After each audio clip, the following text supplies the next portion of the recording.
Hi there, my name is Angela, and I want to share my story with you. It's different from what you might usually hear about difficult mothers-in-law because mine actually brings hope. Despite not being fortunate enough to have a wonderful husband, I was blessed with an incredible mother-in-law. Let me take you back to 5 years ago when I married my colleague, Anthony. Anthony was known for his magnetic personality, which naturally attracted people, including me.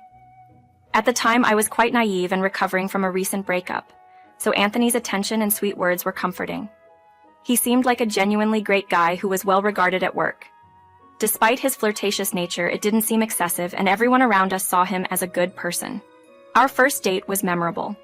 Anthony shared with me how much he valued family, mentioning his disabled mother who lived with him after his father had left due to her disability.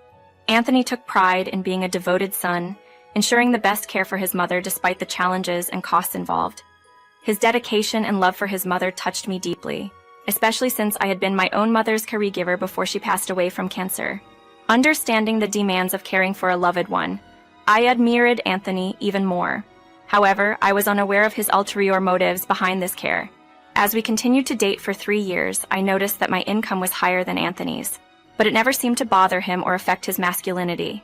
This, along with his affection and our shared experiences, made me believe I had found the perfect partner. During our relationship, I had the opportunity to meet his parents. Anthony's mother, Laura, had become disabled after an accident, leading to his parents' divorce. Anthony's father, George, chose not to remain in a challenging situation. When it came to caring for someone with disabilities, Laura, Anthony's mother, faced significant challenges. She needed a wheelchair for mobility and, although she received some support from the government, it was hardly enough. Learning about Laura's situation and Anthony's father, George, who left because of the difficulties, made me empathize with Laura and foster a strong dislike for George.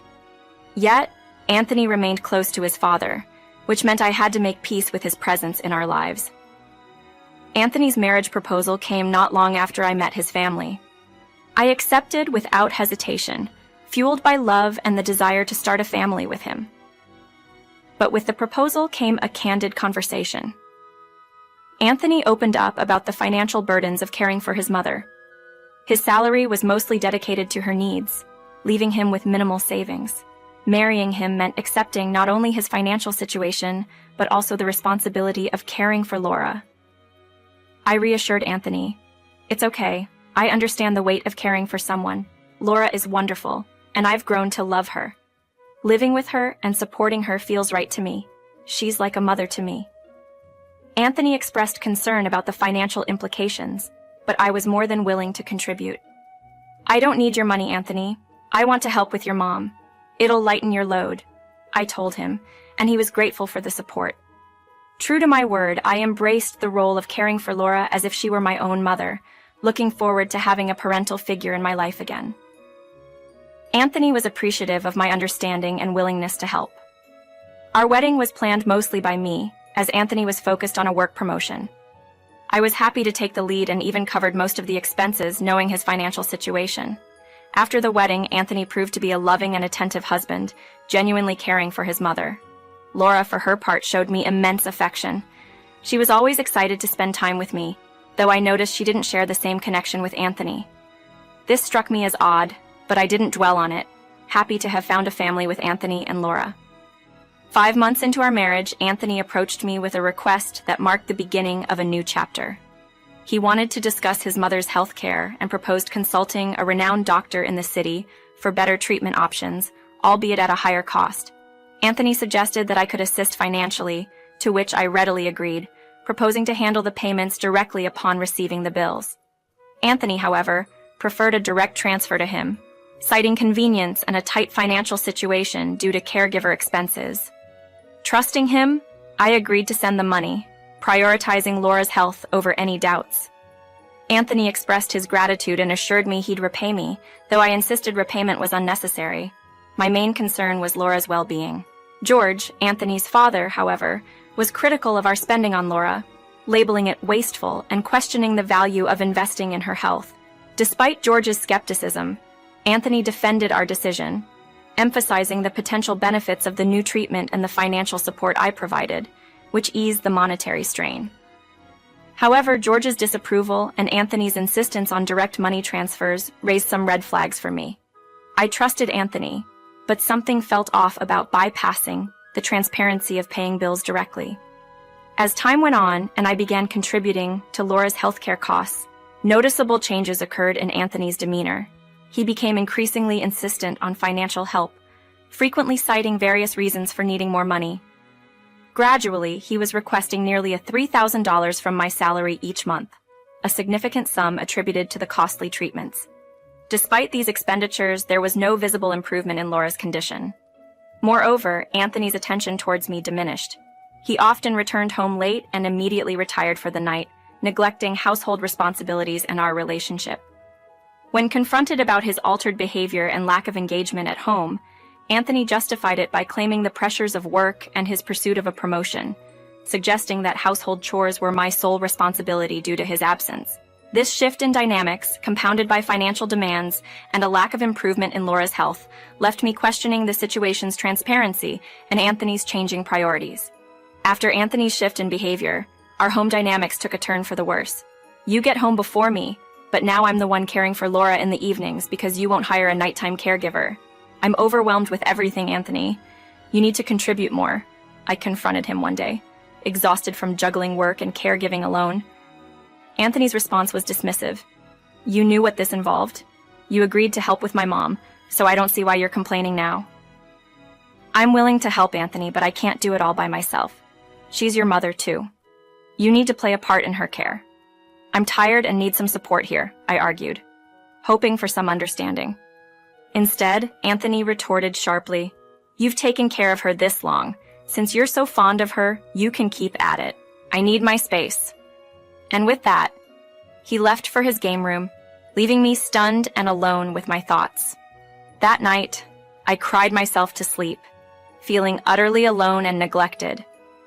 I attributed Anthony's coldness to his demanding job and a new project that seemed to consume all his time and energy. Part of this project involved working closely with Kathleen, a new colleague who quickly became as popular as Anthony. Their growing closeness worried me, yet I tried to trust Anthony, believing he wouldn't betray our marriage. However, my trust was shaken when Anthony announced he had planned a vacation, but not with me. I've put a lot of effort into planning this trip, Angela, but it's for me and my friends. You're not coming, he revealed, leaving me speechless and hurt. It had been 3 years since we had taken any trip together, and now he was choosing to go without me, using funds that were mysteriously available despite our tight finances. When I questioned where the money was coming from, Anthony dismissed my concerns, insisting it was none of my business. Even Laura, usually a voice of reason, couldn't sway him. She reminded him of how little we had ventured out since our honeymoon, and hinted at the financial contributions she had made from her disability benefits and inheritance, which Anthony had been managing. The revelation of Anthony's plans, his disregard for our relationship, and the financial discrepancies brought to light a painful truth about the distance growing between us, fueled by neglect, misused trust, and a vacation planned without me, highlighting the depth of our problems. Discovering Anthony's financial arrangements with Laura without my knowledge left me seething with anger. The situation escalated when he announced his plans for a vacation without me, only to later reveal he was using funds provided by Laura. My frustration reached a boiling point, but I was at a loss for words, particularly incensed by his disregard for me at home. Just before his departure, Anthony dropped another bombshell. He had dismissed Laura's caregiver due to high costs and declared that I would now assume full responsibility for her morning care. His unilateral decision, made without my input, was both shocking and unreasonable. Why do you assume I'll just comply with your demands? Laura needs professional care in the mornings, not just anyone, I protested, emphasizing my lack of qualifications for such a role. Anthony's response was dismissive and cold. I'm done with all this. You've said Laura's like your mother, so now she's your responsibility. I'm financially drained because of her, he retorted, disrespectfully dismissing his own mother's worth. I was appalled by his callousness. How can you speak about your mother like that? What's happened to you, Anthony? You've become a stranger to me, I lamented, hoping for some semblance of the man I married to reemerge. Anthony left without another word, returning late at night, avoiding any further discussion. Laura, having overheard our conversation, felt guilty and apologized for being a burden, which I immediately reassured her was not the case. In the days leading up to Anthony's trip, our household found a new rhythm with me working from home to care for Laura, despite the ongoing tension between Anthony and me. The situation took another sour turn when I encountered Kathleen at the office. Her condescending remarks about my caregiving role and thinly veiled gloating about the upcoming trip with Anthony were both hurtful and alarming. "Don't speak about Laura in such a disrespectful manner," I countered, but Kathleen's smug response only heightened my suspicions of an affair. Returning home, the thought of facing Anthony was unbearable. Kathleen's insinuations confirmed my worst fears about their relationship. Caught in a web of betrayal and burdened with newfound responsibilities, I struggled to reconcile the man Anthony had become with the husband I once loved. That night, Anthony's unusually high spirits over his upcoming vacation left a sour taste in my mouth, especially after Kathleen's insinuations. Driven by suspicion and confusion, I decided to delve a bit deeper and checked his phone. The discovery was heart-shattering. Anthony wasn't planning a trip with his friends. He was embarking on a seaside getaway with Kathleen, his mistress. The messages revealed an 8-month-long affair, during which he had squandered the money I provided on gifts and financial support for her. Feeling betrayed and overwhelmed, I quickly hid my findings to avoid alerting Anthony. The day after Anthony left for the vacation, I was engulfed in despair, mourning the life and love I thought we had. It struck me hard. I had married someone who had deceitfully presented himself, only to revert to selfishness and betrayal. Meanwhile, I was left to care for his mother, adding insult to injury. When Laura found me in tears, I couldn't hold back the truth any longer. I shared with her Anthony's infidelity and the vacation he planned with his mistress, expressing my utter disillusionment and refusal to face him again. Laura was appalled and saddened, lamenting that Anthony was mirroring the worst traits of his father and urging me to take action. The conversation took an even more shocking turn as Laura revealed that Anthony had neglected her medical needs, contradicting his claims of expensive treatments and doctor visits. Instead, he had been exploiting the situation for his personal gain, dining out with friends while leaving her in the car. Laura hadn't received any recent medical attention, much less the costly treatments Anthony had claimed. Feeling both humiliated and outraged, I shared with Laura my intentions to end my marriage with Anthony, refusing to be further exploited and disrespected. Laura, despite feeling like a burden, expressed her support and love, appreciating the care I had extended to her as if she were my own mother. With a newfound resolve, I assured her of my affection and commitment to her well-being, hinting at a plan to address Anthony's betrayal and ensure he faced the consequences of his actions. I reassured Laura of my well-being and determination not to be exploited by Anthony any longer. Moreover, I decided that Kathleen, who had intruded into my marriage, would not get away with her actions unscathed. Armed with screenshots from Anthony's phone as evidence of his infidelity, I set my plan into motion, determined that Anthony's recent escapade would be his last for a considerable period. The following day marked the beginning of my decisive actions. I sought out a reputable divorce attorney, presenting all the evidence of Anthony's cheating. I also intended to file a lawsuit against Kathleen for alienation of affection, bolstered by the solid proof I had gathered. My attorney, confident in the strength of my case, cautioned me against approaching human resources about the affair before finalizing the divorce, to avoid any potential alimony claims from Anthony if he were to lose his job due to the scandal. He promptly prepared the divorce documents, ensuring everything was in order before Anthony's return. Upon Anthony's return from his vacation, I confronted him with a calm yet firm resolve, with Laura by my side for moral support. Anthony's shock was evident, resembling a deer caught in the headlights. I laid everything out plainly. I was aware of his affair, had gathered incontrovertible evidence, and had already initiated divorce proceedings to simplify the separation process. Anthony's immediate denial and refusal to sign the divorce papers were met with my unwavering stance. I revealed the extent of my knowledge, including the financial transactions he made to Kathleen from our joint account. Anthony's pleas for reconsideration fell on deaf ears, especially when he attempted to manipulate the situation by invoking Laura's dependence on us. I countered his desperation with the truth about his misuse of both my finances and Laura's disability grant, emphasizing that Laura herself had endorsed my decision to divorce. My resolution was clear.